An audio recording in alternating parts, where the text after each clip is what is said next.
இருக்கிறேன். இதை தேன் என்பது பெரிய நிவாரண பொருள். அந்த தேனியே ஒரு பெரிய அதிசயம். தேனியிலிருந்து வரக்கூடிய தேனும் அதிசயம். தேனி எப்படிப்பட்டதுன்னு சொன்னாங்க. அதாவது நம்ம இதுக்கு பூக்கள் இருக்குல்ல, பூக்கள்ல போய் அது உறிஞ்சும். பூக்கள்ல குளுக்கோஸ் இருக்கும். அதை உறிஞ்சி சாப்பிட்டு நம்ம நினைச்சுக்கிட்டு இருக்கிறது, உறிஞ்சி சாப்பிட்டு வந்து அந்த கூடு கட்டி இருக்கும்ல அதுல சேர்த்து வைக்குது. அதான் தேனு அப்படின்னு தான் எல்லாரும் நினைச்சுக்கிட்டு இருக்கிறோம். நிறைய பேர் இப்படித்தான் நினைச்சிட்டு இருக்காங்க இந்த நூற்றாண்டுலையும். ஆனா உண்மை என்ன தெரியுமா? தேனீக்கள் வந்து உறிஞ்சிக்கிட்டு வந்தெல்லாம் சேர்த்துலாம் வைக்கிறது கிடையாது. தேனீக்கள் என்ன பண்ணுதுன்னா பூக்கள்ல உள்ளதை உறிஞ்சி உள்ள கொண்டு போயிருது. உள்ள வயிற்றுக்குள்ள அது போயிடுது.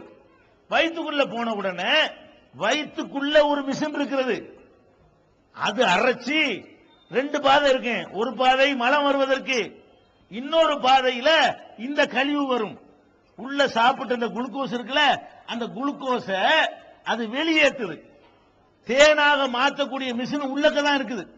நம்ம சோத்தை தின்னுட்டு வேற ஒண்ணா வெளியேற்றுறோம்ல, மிஷின் உள்ளக்க இருக்குல்ல, அந்த மாதிரி அது குளுக்கோஸை சாப்பிட்டு விட்டு தேனாக வெளியேற்றுற மிஷின் எங்க இருக்குது? அந்த குளுக்கோஸையை கொண்டு தேன் கூட்டுல ஊத்துனா தேனை ஆகாது, தண்ணியா தான் ஆகும். அது தேனா எப்படி மாறுது? குளுக்கோஸ்களை உறிஞ்சி சாப்பிட்டு விட்டு அது என்ன பண்ணுது? வயிற்றுல இருந்து வெளியேற்றுகிறது. இத 25 வருஷத்துக்கு முன்னா மனுஷன் கண்டுபிடிக்கிறான். அதுக்கு முன்னாடி வரைக்கும் எப்படி சொல்லிட்டு இருந்தா, உறிஞ்சிக்கிட்டு போய் அது அந்த பூக்கள் அந்த கூட்டுல சேர்த்து வச்சு நமக்கு தருதுன்னு சொல்லிட்டு இருந்தான். ஆனால் இப்ப என்ன கண்டுபிடிச்சிட்டான்? பெரிய கண்ணாடியை வச்சு செக் பண்றான். அதாவது ஒரு தேனிய மனுஷன் மாதிரி சைஸ்ல பார்த்தா தெரிஞ்சு வரும்ல, தேனிய நம்ம சைஸுக்கு பார்த்தா எங்க இருந்து வருதுன்னு கண்டுபிடிச்சிடலாம்லங்க. அது பெருசா காட்டினா இந்த தேனு வாயில இருந்து வருதா வேற இடத்துல இருந்து வருதான்னு பாத்துடலாம்ல. அந்த மாதிரி எல்லாம் கண்டுபிடிக்கிற காலத்தில் ஆராய்ச்சி பண்ணி ஒத்துக்கிட்டு பார்க்கணும் எங்க இருந்து வருது மேட்ரு.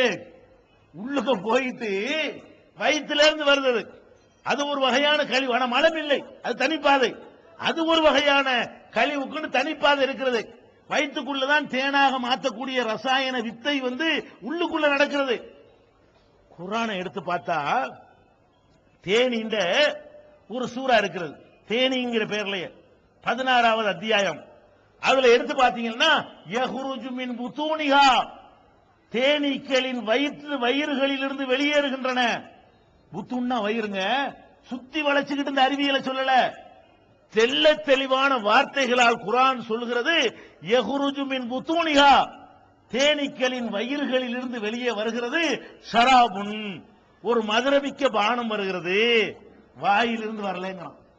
இன்னும் சொல்ல போனால் அந்த தேனீக்கள் வந்து குளி மின் குள்ளி சமராத், ஒவ்வொரு கனிகளில் உள்ள ஜூஸையும் தேனீக்கள் சாப்பிடுகிறது என்று அல்லாஹ் சொல்றான். உறிஞ்சிக்கிட்டு வந்து சேமிக்கவில்லை.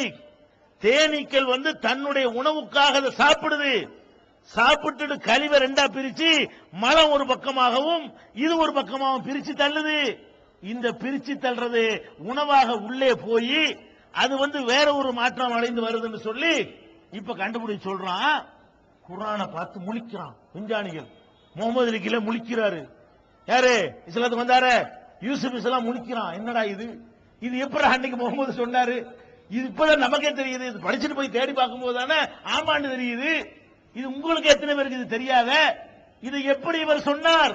தேனி வந்து சாப்பிட்டு விட்டு வயிற்றிலிருந்து தான் வெளியேற்றுகிறது என்பதை எப்படி சொல்ல முடியும்?